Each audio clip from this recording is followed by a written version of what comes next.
JAS movies inside present the Twilight saga part 4।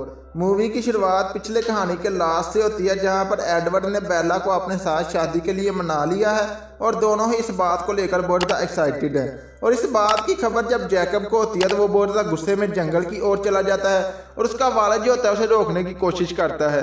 तभी हम दूसरी तरफ एडवर्ड और बेला को देखते हैं, जो कि अपनी शादी को लेकर बहुत ज़्यादा एक्साइटेड होते हैं और दोनों ही एक दूसरे के साथ टाइम स्पेंड करते हैं। तभी जो एडवर्ड होता है वो बेला को अपने बारे में बताता है कि वो एक बहुत ही खतरनाक मॉन्स्टर है। उसने आज तक बहुत ही ज़्यादा लोगों को मारा है, लेकिन उसने आज तक जिन लोगों को मारा है उनमें से कोई भी इंसान अच्छा नहीं था, बल्कि सब बुरे इंसान थे, राक्षस थे। मैंने उनको तब ख़त्म किया जब वो किसी और इंसान को नुकसान पहुंचाना चाहते थे, और मैंने दूसरे इंसानों की मदद करते हुए उन इंसानों को दुनिया से ख़त्म कर दिया।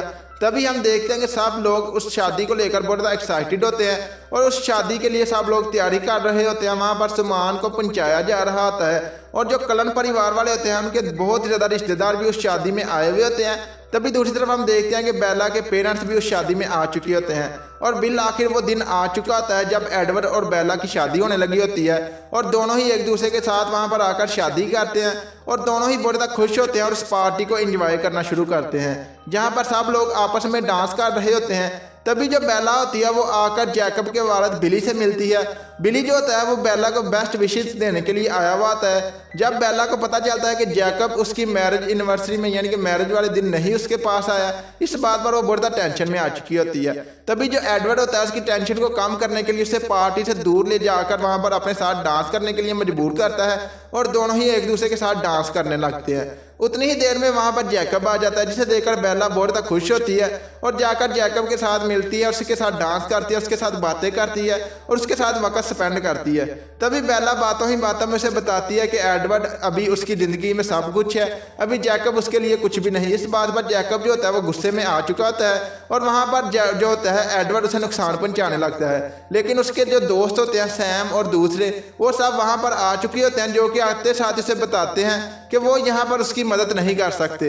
ये कलन परिवार का इलाका है, उन्होंने कोई भी रूल नहीं तोड़ा, अभी हम उन्हें कोई भी नुकसान नहीं पहुंचा सकते। और जो बेला होती है वो उसे ये भी बताती है कि अभी डेट फिक्स हो चुकी है, वो जल्द ही एक बार वंपायर में तब्दील हो जाएगी।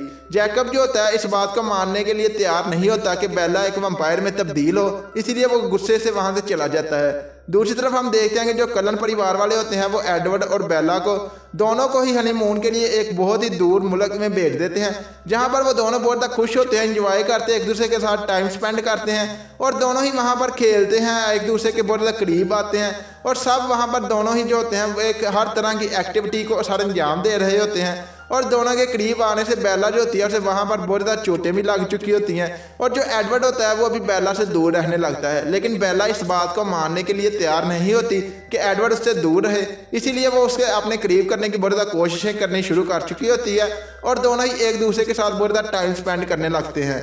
तभी दूसरी तरफ हम देखते हैं कि जो जैकब है वो अपने दोस्तों के साथ वहाँ पर टाइम स्पेंड कर रहा है, लेकिन वो इस बात को मानने के लिए तैयार नहीं है कि बेला एक वंपायर में ट्रांसफॉर्म हो जाएगी और वो इस बात को लेकर बहुत ज़्यादा टेंशन में भी रहता है। तभी उसके दोस्त उसे समझाते हैं कि बेला अभी उसकी ज़िंदगी से जा चुकी है, अभी वो किसी और की है, अभी उसे आगे बढ़ना चाहिए, उसके लिए अभी बहुत ज़्यादा लंबी ज़िंदगी है जिसे उसे पूरा करना है, अभी उसे दूसरी चीज़ों पर ध्यान देना होगा। तभी दूसरी तरफ हमें पता चलता है कि एडवर्ड और बेला के करीब आने से बेला जो होती है वो प्रेग्नेंट हो चुकी होती है। इस बात पर एडवर्ड बहुत ज़्यादा टेंशन में आ चुका होता है, क्योंकि वो एक वंपायर के बच्चे को पाल रही है और जो एडवर्ड होता है वो बेला को लेकर अपनी हनीमून ट्रिप को कैंसिल कर वापस आ जाता है, क्योंकि मिस्टर कलन जो होते हैं यानी कि डॉक्टर कलन जो कि उसका डैड है एडवर्ड का, उसने ही उसे ऐसा करने के लिए कहा होता है। जब एडवर्ड बेला को लेकर वापस आता है इस बात की खबर वहाँ पर चीफ चार्ली जो कि बेला का फादर है उसे मिल चुकी होती है। तभी उसके जरिए वहाँ पर जैकब को पता चल जाता है और वह बेला को देखने के लिए कलन परिवार के घर पर आता है, जहाँ पर आकर वो बेला को देखकर बहुत हैरान होता है कि वो प्रेग्नेंट हो चुकी है और उसका जो प्रेगनेंसी है वो बहुत ही ज़्यादा स्पीड से बढ़ रही है और उन्हें पता चलता है कि वो बच्चा जो है वो बेला को अंदर से अंदर ही खाया जा रहा है, यानी कि बेला को अभी मरना होगा। तभी वो बच्चा पैदा हो सकता है। और कल मिस्टर कलन परिवार वाले जो होते हैं वो सब मिस्टर कलन की बात को मान लेते हैं कि इसके अलावा उनके पास कोई भी ऑप्शन नहीं, अभी उन्हें उस बच्चे को ज़ाया करना होगा। लेकिन जो बेला होती है उस बच्चे को ज़ाया करने के लिए नहीं मान रही होती। जो होता है जैकब वो उसे मजबूर करता है, उसे कहता है कि तुम ऐसा नहीं कर सकती, तुम इस बच्चे को दुनिया में नहीं ला सकती, हम इस बच्चे को कैसे कंट्रोल करेंगे, हमें नहीं पता कि वो उसे क्या चाहिए होगा, वो क्या खाना पसंद करेगा, उसकी भूख कितनी होगी, हम उसकी भूख के बारे में भी नहीं जान सकते। तभी जो जैकब होता है वो इस बात को मानने के लिए तैयार नहीं होता। लेकिन जो मिस्टर कलन होते हैं जो होती है बेला, वो उसे समझाने में कामयाब हो चुके होते हैं। जब वहाँ से जैकब निकलता है तो उसका दिमाग उसके सब दोस्त फाड़ लेते हैं, सैम और दूसरे। वो बेला को नुकसान पहुंचाने के लिए, उस बच्चे को मारने के लिए कलन परिवार के घर पर हमला करने के लिए आते हैं। लेकिन जो होता है जैकब वो उनकी मुखालफत करता है। वो कहता है कि वो उनके मुखिया का बेटा है, उनके मुखिया के बेटे का ही हुक्म चलेगा, वो ऐसा कभी भी नहीं होने देगा। इसलिए वो सबसे अलहदा हो जाता है और वो आकर मिस्टर कलन जो होते हैं उनको सारी सच्चाई बताता है कि जो सैम है वो अपने सारे साथियों के साथ उनके घर पर हमला करेगा। और वो उनके सामने हमला नहीं करेगा बल्कि वो एक ऐसे मौके की तलाश करेगा जब उसे वहाँ पर मौका मिलेगा। इसलिए जो मिस्टर कलन होते हैं वो वहाँ पर शिकार करने के लिए निकलते हैं, क्योंकि वो अभी शिकार के बगैर कमज़ोर हो चुके होते हैं। इसीलिए वो शिकार पर जाते हैं। तभी वहाँ पर दूसरी तरफ जो भेड़िए होते हैं वो बेला को नुकसान पहुंचाने के लिए तरह तरह के तरीके ट्राई करना शुरू कर चुके होते हैं। वो मौके की तलाश में होते हैं लेकिन उन्हें कोई भी अभी मौका नहीं मिल रहा होता। और जो जैकब होता है वो बेला के साथ टाइम स्पेंड करता है, वहीं पर एडवर्ड भी मौजूद होता है। तभी जो ज़ीली जो होती है वो बेला का बहुत ही ज़्यादा ध्यान रखती है, क्योंकि वो उस बच्चे को लेकर बहुत ज़्यादा एक्साइटेड होती है।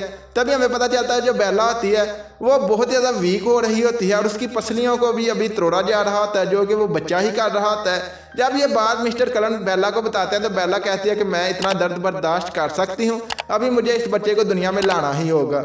जो मिस्टर कलन होते हैं वो बेला की बात मान लेते हैं। दूसरी तरफ हमें पता चलता है कि जो भेड़ियों का ग्रोह है उसका एक मेंबर जो है वो जैकब को खुफिया खबर दे रहा होता है कि अभी भेड़िए क्या करने के लिए ट्राई कर रहे हैं। तभी जो जैकब होता है वो वहाँ पर मिस्टर कलन यानी कि उनके परिवार के साथ वहीं पर मौजूद होता है और भेड़ियों की उन्हें खबर पहुंचा रहा होता है ताकि भेड़िए जब भी उन पर हमला करे तो वो वहाँ पर एक्टिव हों। तभी हमें पता चलता है कि बेला की हालत दिन ब दिन बहुत ज़्यादा ख़राब हो रही होती है और वो प्रेगनेंसी के बहुत ज़्यादा करीब आ चुकी होती है। तभी उस बच्चे को निकालने के अलावा उनके पास कोई भी ऑप्शन नहीं होती। जो डॉक्टर कलन होते हैं यानी कि मिस्टर कलन, वो बच्चे को निकालने के लिए ऑपरेशन करते हैं और उस बच्चे को उसके पेट के अंदर से निकाल लिया जाता है। और वो बच्ची होती है एक बहुत ही खूबसूरत, और वो एक बहुत ही खूबसूरत और साथ में सेहतमंद बच्ची होती है, जिसे देखकर बेला बहुत ज़्यादा खुश होती है। और हमें पता चलता है कि बेला उसी वक्त मारी जाती है। दूसरी तरफ वहाँ पर सैम जो होता है वो अपने सारे भेड़ियों को लेकर कलन परिवार पर हमला करने के लिए आ चुका होता है ताकि वो उस बच्ची को मार सके। और उन्हें पता चलता है कि बेला मारी जा चुकी है, और लेकिन वो इस बात को मानने के लिए तैयार नहीं होते कि वो बच्ची अभी जिंदा रहे। तभी वो सब आकर उस पर हमला करने लगते हैं। लेकिन जो एडवर्ड होता है वो अपने सारे परिवार के साथ उन भेड़ियों को रोकने लगता है, उनसे कहता है कि वो उनकी बेटी को नुकसान नहीं पहुंचा सकते। बेला ने उसे जिंदा रखने का मुझसे वादा किया है, इसलिए मैं उसे जिंदा रखूंगा। तभी हमें पता चलता है कि जो जैकब होता है वो उस बच्ची पर अपनी छाप छोड़ देता है और वो बाहर आता है। जब वो छाप छोड़कर बाहर आता है तो सब भेड़िए उसका दिमाग पार लेते हैं और एडवर्ड भी उसका दिमाग पार कर सबको बताता है कि जैकब ने मेरी बच्ची पर अपनी छाप छोड़ दिया, इसीलिए अभी भेड़िए मेरी बच्ची को कोई भी नुकसान नहीं पहुंचा सकते। ये उनका पक्का नियम है कि वो जो कोई भी भेड़िया किसी भी इंसान पर छाप छोड़ता है तो वो उस इंसान को नुकसान नहीं पहुंचा सकते, इसलिए मेरी बेटी अभी सुरक्षित है। और इस बात पर जो जैकब होता है वो वहाँ पर भेड़ियों को वहाँ से भगा देता है और जो एडवर्ड होता है वो वहाँ पर जैकब का शुक्रिया अदा करता है। और बेला की हालत बहुत ही बुरी हो चुकी होती है क्योंकि वो मर चुकी होती है।